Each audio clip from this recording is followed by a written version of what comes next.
Wolverine, Minion, Venom y otros personajes del cine se toman las calles de Guayaquil para el deleite de niños y adultos. Tómate fotos inolvidables en las 21 estaciones ubicadas a lo largo de la parroquia Febres Cordero. Consulta las direcciones en www.guayaquil.gov.es. Visita la ruta de los monigotes gigantes y elige tu preferido hasta el 15 de enero.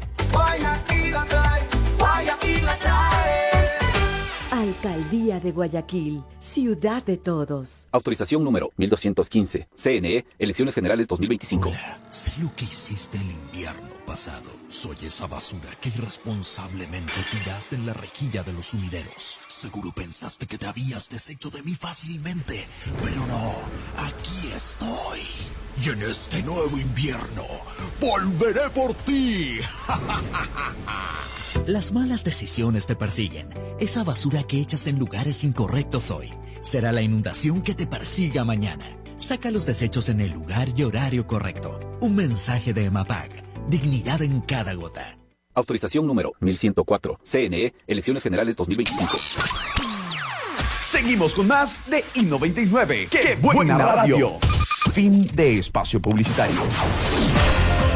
Aquí empieza Contrapunto Liberal, junto a Natalia Arias y José Lo Andrade, quienes analizarán los desafíos y oportunidades que definen nuestro presente y futuro. Acompáñanos en este viaje de análisis y discusión. Bienvenidos.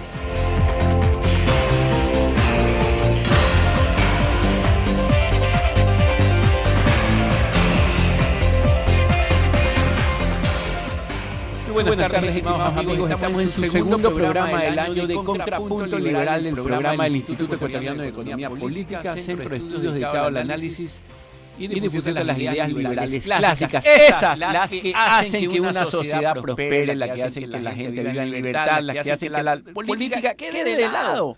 Para pasar a hablar de la prosperidad, para pasar a hablar del empleo, para pasar a hablar de la seguridad. ¿Cuáles son aquellas ideas liberales? Las ideas de Estado de Derecho, de imperio de la ley, de mercados libres, de división de poderes, aquella idea de defender la propiedad privada porque es la causa de la prosperidad de las sociedades. Y en este momento, en su segmento, hablemos de lo importante. Por cierto, el Instituto Ecuatoriano de Economía Política es un centro de estudios que viene trabajando cerca de 34 años por el progreso del país, hablando de libertad. Somos la casa del liberalismo ecuatoriano, somos la institución que defiende las ideas liberales y que fue fundada por Dorita de Ampuero, la economista Dora de Ampuero, quien es conocida por muchos como la madre del liberalismo en América Latina y a quien siempre hay que reconocerle el haber fundado el Instituto Ecuatoriano de Economía Política para el año 1991. Hoy, en su segmento, hablemos de lo importante. Tenemos a un invitado especial, un amigo de la casa, académico asociado al Instituto Francisco Salles, alguien que conoce muchísimo sobre el tema de dolarización, porque hoy, jueves 9 de enero, estamos celebrando los 25 años de dolarización. Recuerdo, Francisco, que cuando la dolarización cumplió su mayoría de edad, te estaba también entrevistando a los 18 años de la dolarización. Hoy cumplimos 25, pues ya tenemos a este jovencito bastante maduro. No solo es un adulto joven, sino que es la institución más adulta en el Ecuador. O sea, la constitución de Montecristi apenas va a cumplir, creo que 16 años, y ya estamos viendo evidentemente sus falencias, ¿no? O sea, en este momento vivimos que ¿cuántos vicepresidentes hay? ¿Cuántos se podrán nombrar? Es decir, ahora es simplemente una cuestión de delegarlos, ¿no? Y así sucesivamente. Es decir, crisis constitucionales en el Ecuador han sido tan constantes que el Ecuador tiene más de 20 constituciones. Y la constitución más larga que ha durado en el Ecuador duró desde 1906 hasta la Revolución Juliana de 1929. No logró cumplir 23 años. Y hoy celebramos 25 años de la dolarización. Es decir, la dolarización es la institución más longeva, más importante y la institución que más ha logrado cohesionar a la sociedad civil ecuatoriana. Entonces, es definitivamente un fenómeno que ha trascendido lo monetario y que incide en lo cultural. Porque los ecuatorianos adoptan la dolarización, creen en la dolarización, pero desgraciadamente no la entienden completamente. Y esto lo podemos ver claramente en el hecho de que desde el partido de Correa hasta los partidos, por todo el espectro de partidos, porque en Ecuador los partidos hay más que equipos de fútbol. Pero no importa partido que nazca mañana o partido que esté vigente, que no diga que defiende la dolarización. ¿Y por qué? Porque la dolarización le entrega al ciudadano su dinero, le entrega al ciudadano el poder de sus ahorros.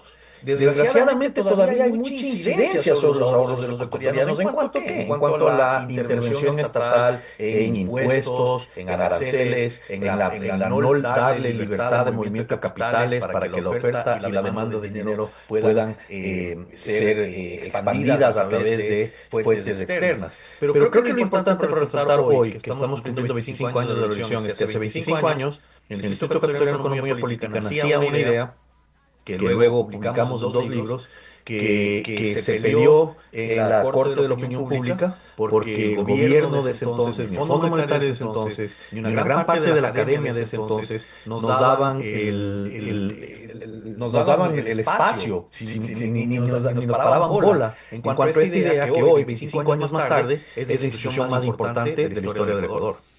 En efecto, es correcto todo lo que acabas de mencionar, Francisco, pero para muchos ecuatorianos la dolarización es, y digamos, ni siquiera se cuestiona. Yo te diría que, a pesar de que cumple 25 años, lo cierto es que las personas que hoy tienen 35 años, pues han vivido con dolarización todo el tiempo. ¿Y por qué digo eso? Porque cuando tú tienes entre 1, 5, 7, 8, 9 y 10 años, tú no manejas efectivo, tú no tienes dinero en tu bolsillo. Tus padres realizan las compras, tus padres te compran la ropa, tus padres compran la comida que consumes, de tal manera que aquellos que se integraban a los 10 años, digámoslo así, a la vida económica para poder mirar y comprar un caramelo o un helado, pues han vivido dolarizados desde que tienen uso de conocimiento. Yo diría que incluso las personas que tienen 40 años están pensando de esa misma forma, porque a sus 15 pues recién estaban integrándose, estaban saliendo del cascarón. ¿Ya? Así que la dolarización es la moneda que todos los ecuatorianos entendemos. Pero hay por ahí algunos que añoran el pasado. Quisiera en ese sentido, Francisco, que recordemos un poco ese pasado. ¿Por qué era necesario dolarizar? ¿Qué antecedió en la década de los años 90 a la dolarización? ¿Por qué razón nuestra economía tenía una inflación que ya era galopante? ¿Por qué razón el sistema de precios no coordinaba? ¿Qué estaba sucediendo en nuestra economía que fue la antesala de este proceso que ahora estamos celebrando? Sí, antes de entrar en eso, que tocaste un tema muy importante. Esta es la primera generación de ecuatorianos que vive sin una crisis financiera en toda la historia republicana del Ecuador. Y eso creo que ha hecho que, y adicionalmente, la dolarización funcionó tan bien desde el inicio, que eso nos ha hecho muy complacientes con la dolarización. Y no hemos hecho el resto de medidas que deberíamos implementar para verdaderamente fomentar un esquema con la dolarización. Entre otras cosas, la eliminación del Banco Central y la apertura económica, como discutías anteriormente con Gabriel. Pero bueno, tú hablas de cuál era el ambiente de los 90, dentro del cual el Ecuador finalmente llegó a la dolarización. Bueno, en los 90, antes de los 90, tenemos que realmente remontarnos hasta los 70. En los 70 el Ecuador empieza con el petróleo, los gobiernos militares empiezan a gastar, porque es, al igual que el socialismo del siglo XXI, muy popular gastar. Sin embargo, mantienen el tipo de cambio fijo. Entonces, el sucre no se devalúa durante más de una década de gastos espectaculares con el petróleo. Entonces, cuando se regresa a la democracia en 1979, el sucre estaba extremadamente sobrevaluado. Y empieza un proceso de devaluaciones que lo hace Roldós y Hurtado, luego lo continúa luego lo continúa Borja, con diferentes esquemas para poder llegar a lo que finalmente en el año 90 y pico, 93 o 4, no, antes, perdón, 92, o antes, perdón, no sé exactamente la fecha, pero... En efecto, hubo fenómeno del niño. En efecto, para esos años se apareció la mancha blanca. En efecto, por esos años hubo este shock internacional, el efecto tequila, año 98 creo. 94. El efecto tequila fue Rusia, 98. Ok, 98, bueno, sí, dije 98, efecto tequila, pero era por algo que había... No, el efecto tequila fue en 1994, el efecto Rusia fue en 1998. Ok, perfecto, ya. Y de remate había caído el precio del petróleo para el gobierno de Barragán. No. El gobierno de Barragán, el precio del barril de petróleo se desplomó de 30 a 7. Sí, y se mantuvo mucho más bajo, o sea, llegó a estar, para el momento que nosotros realizamos, el precio ecuatoriano se cotizaba en $12. O sea, la caja fiscal ecuatoriana se disminuía, pero había todavía un gasto popular. Acuérdate que se lo tumba a Abdalá Bucaram, hay un interinazgo de Fabián Alarcón, llega Yamil Maguad, o sea, todos estos procesos crean inflación. ¿Por qué? Porque todas esas, digamos, esas confluencias dieron lugar a lo que tal vez se denominó la tormenta perfecta. Pero en medio de todas esas cuestiones, lo que sucedía, y creo yo, tal vez si quieres el gatillador, es que el Banco Central se dedicó a diestra y siniestra a financiar el gasto público, ya a financiar ese déficit y a imprimir dinero como que si la vida no tiene sentido, ya es como decir, gasta que ahora que el mundo se acaba. Entonces, con la confluencia de todas las cosas que acabas de decir, pues tenemos la inflación que el Ecuador no había vivido una década atrás. La inflación estaba relativamente controlada, lo que venía era una devaluación. Sí, la inflación de precios no era un problema fundamental en el Ecuador. De hecho, el Ecuador nunca ha tenido ni hiperinflación. La peor inflación de la historia ecuatoriana sucede en el primer año dolarizado. Entonces, el problema no era tanto, sí había financiamiento de déficit, sí había impresión de dinero. Esto se acelera el momento que el Banco Central empieza a salvar a todos los bancos en el año 98. Para el momento en que Yamil Maguad asume la presidencia, ya el Banco Central había dado préstamos de emergencia a 8 instituciones. El siguiente mes de que asume Yamil Maguad la presidencia, cae el Banco de Préstamos, que es uno de los bancos importantes del país en ese entonces, y el Banco Central está imprimiendo dinero para sustentar a estos bancos. Entonces, no es necesariamente un gasto que se va directamente al fisco, sino que es un gasto del déficit debajo de la línea, debajo del financiamiento al gobierno central. Pero sigue siendo una expansión de la masa monetaria que se está yendo directamente a precios y especialmente al precio del tipo de cambio. Entonces, lo que detona el proceso es... y venía también... ¿Por qué mencionaba yo en 1934 y tú traes a colación el tequilazo? Porque el Banco Central comete error tras error tras error tras error en la década de los 90 que le resta credibilidad.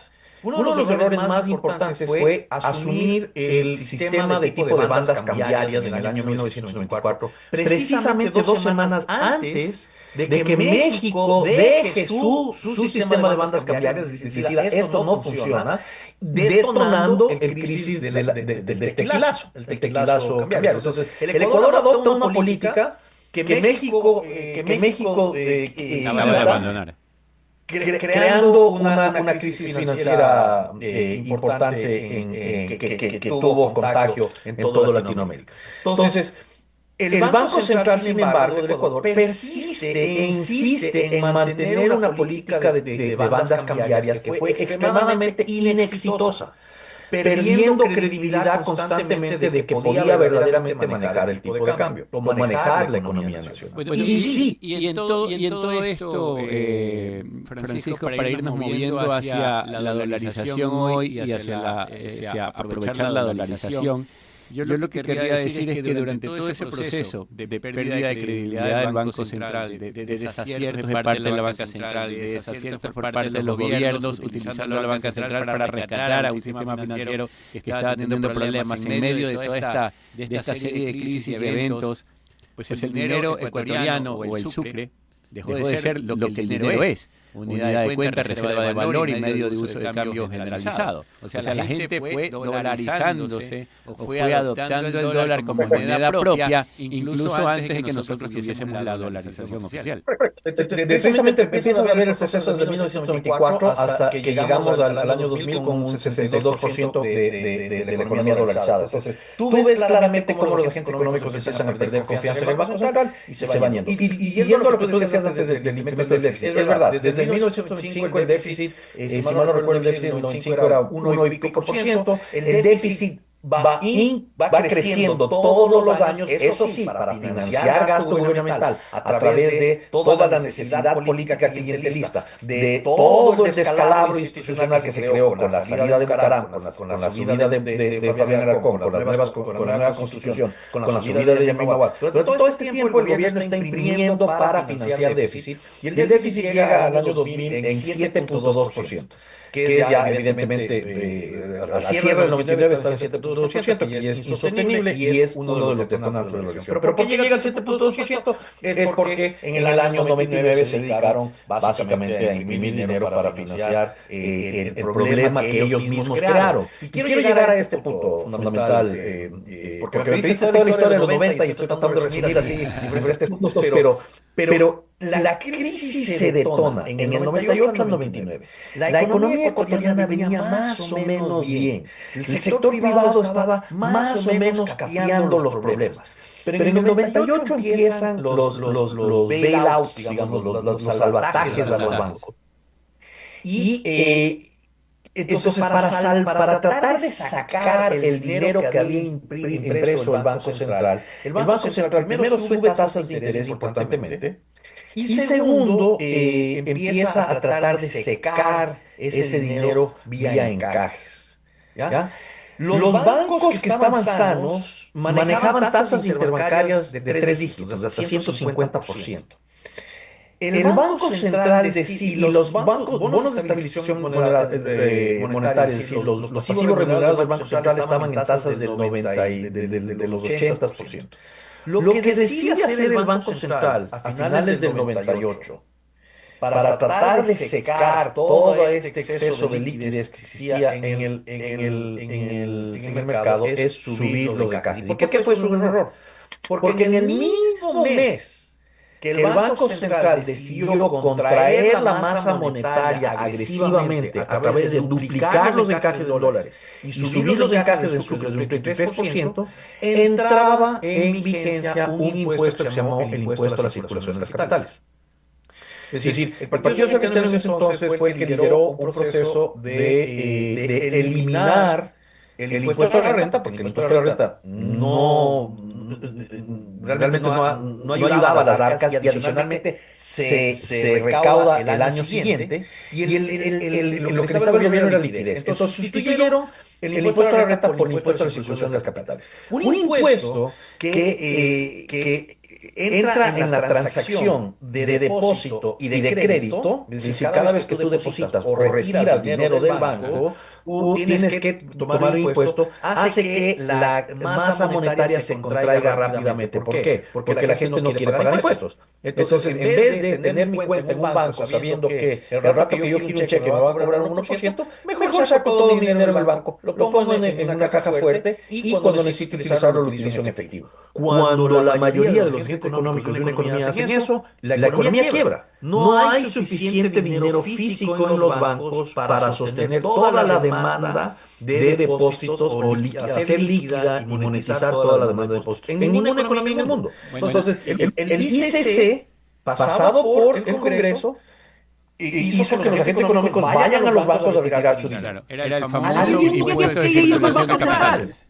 Pero al mismo tiempo, ¿qué hizo el Banco Central? En vez de que el Banco Central actúe anticíclicamente y diga, bueno, como va a haber mayor demanda de dinero, voy a tener que aflojar la tasa de interés y dejar que el dinero fluya, lo que hizo el Banco Central es absolutamente lo contrario, contraer. Entonces, lo que ya se estaba gestionando como un pequeño fuego, no tan pequeño, pero un fueguito que había ya en el sistema financiero ecuatoriano, lo que hizo el Banco Central fue tirarle un galón de gasolina. En cuestión de 3 meses. Pero lo primero que tienes que hacer es eliminar el Banco Central. El Banco Central es un elemento extremadamente peligroso y desde desestabilizando. Eso es algo que quedó pendiente desde hace 25 años. Desde hace 25 años, y es una campaña que yo en lo personal llevo desde hace varios años en absolutamente no claudicar, en hacerle ver al pueblo ecuatoriano lo peligroso que es mantener un banco central en dolarización. Ya lo abusaron.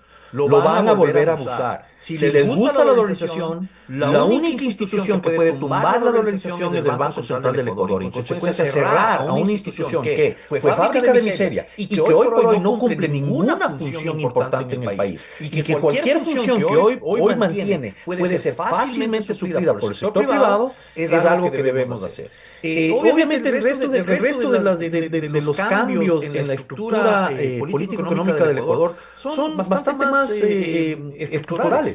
Pero creo que lo que decía Gabriela Calderón hace un ratito que la escuché en tu entrevista es absolutamente acertado. Es decir, el tema no solo es imperativo hacer cambio en Ecuador para incrementar el empleo. El empleo es el génesis o la génesis del crimen. Cuando la gente no tiene en qué emplearse, entonces va a buscar el dinero fácil. ¿Y para qué necesitamos para el empleo? Pues es abrir la economía. Lo que hizo Correa, fíjate, dos cosas importantes. En el 2002, cuando Carlos Julio, acuérdate que el gobierno estaba en contra de la dolarización, entonces ni siquiera nos consultó a ninguno de los legisladores, ni siquiera nos incluyó en la ley de transformación económica, la ley Trole. Me trataron de consultar, me invitó Gustavo Novoa y mira, ustedes ya hicieron eso, nosotros no podemos hacer mucho más, ustedes ya pasen esa ley. Pero el tema es que logramos pasar en el 2002 la ley de responsabilidad fiscal y el FEIREP. Y el Ecuador entra en un proceso de 8 años de superávit fiscales. Cuestión que es la primera cosa que Correa tumba y inmediatamente hace del Ecuador un país con déficit crónico. Entonces creo que una de las primeras cosas que deberíamos hacer en el Ecuador, que podría ser muy útil, es reimponer una ley de responsabilidad fiscal y un fondo de estabilización petrolera como el que teníamos a partir del 2002, que fue algo que nosotros redactamos, lo redacté yo en el IEP, es decir, fue otro de los aportes del IEP al Ecuador en fortalecer la dolarización. Entonces, si queremos fortalecer la dolarización, necesitamos dos cosas. Primero, una responsabilidad fiscal, un ancla fiscal para acompañar el ancla monetaria. Y segundo, definitivamente eliminar el Banco Central para que no haya riesgos de escape. Ahora, hay miles de otras medidas. Necesitamos una integración financiera. Es decir, ¿por qué en una economía dolarizada Correa logró vender el sofisma de que se necesita cerrar la economía para mantener los dólares? Todo lo contrario, se necesita abrir la economía para que dólares entren. Ese es el secreto de Panamá. Panamá ha crecido a 200% del ritmo de Venezuela y anualmente durante 20 y pico de años. Entonces, el tema es que lo que se necesita hacer es abrirse a los capitales para que los capitales entren. Y para que los capitales entren, tienen que tener libertad de salida. Es lo mismo que dices con el empleo. Para que el empleo se genere, tiene que haber libertad de desemplear. En el Ecuador hemos implementado completamente un esquema contrario a eso. Y hemos cerrado la economía. Somos una economía mercantilista con controles de capital, con un dinero extremadamente internacional. En consecuencia, tendríamos que implementar un ancla fiscal, cerrar el Banco Central e integrar financieramente el Ecuador al resto del mundo. Y no es difícil. Apliquemos la ley que tiene Panamá. Simplemente cambiemos la ley de Panamá. Eliminemos el Banco Central y utilicemos el talento que hay dentro del Banco Central para tener mejor control, o no control, pero previsión sobre posibles riesgos financieros. Es lo que hacen todos los países modernos. Es que el Ecuador sigue sin modernizarse, ambos en lo político, económico y en su estructura. Entonces, ancla fiscal, eliminación del Banco Central, integración financiera y evidentemente una modernización total. Lo que el Ecuador necesita es romper el ciclo de lo que se llama la dinámica del intervencionismo. Hayek y Mises hablan mucho de esto. Hablan de la dinámica de que una intervención lleva a otra intervención. Y entonces los políticos entran en lo que se llama la dinámica del intervencionismo. Y eso es lo que tenemos en el país. En el país se pone una nueva ley para remendar la otra ley. El ejemplo que yo doy a veces en clases es el siguiente. Pongo un control de precios para bajar le gusta al pueblo la sandía. Entonces yo voy a poner un control de precios en la sandía no vale más de $2 la sandía. Bueno, pues sucede que el fertilizante cuesta $1.80. Los productores de sandía no pueden producir y en consecuencia hay escasez de sandía. La gente se queja. Tú no prometiste sandía, pero ya no hay sandía. Entonces digo, ¿por qué no hay sandía? Porque no puedo producir porque los costos del fertilizante son demasiado altos. Perfecto. Entonces, control de precios sobre los fertilizantes. Esta es la dinámica del intervencionismo que hay en el Ecuador. El Ecuador lo que necesita es desregularizarse completamente, agarrar todo ese mamotreto de leyes que se han creado, que nadie respeta, excepto cuando quieren armar bochinche, cuando quieren decir, la ley dice tal cosa y en consecuencia estás fuera de la ley. Todo el mundo en el Ecuador vive fuera de la ley. No hay ley en el Ecuador. Y en consecuencia tener papel para el cual luego, papeles muertos, sobre el cual luego crear problemas para el empresario, es simple y llanamente un producto de la dinámica de intervencionismo que tenemos que romper. Pero yendo a tu pregunta específica, el Ecuador necesita un ancla fiscal.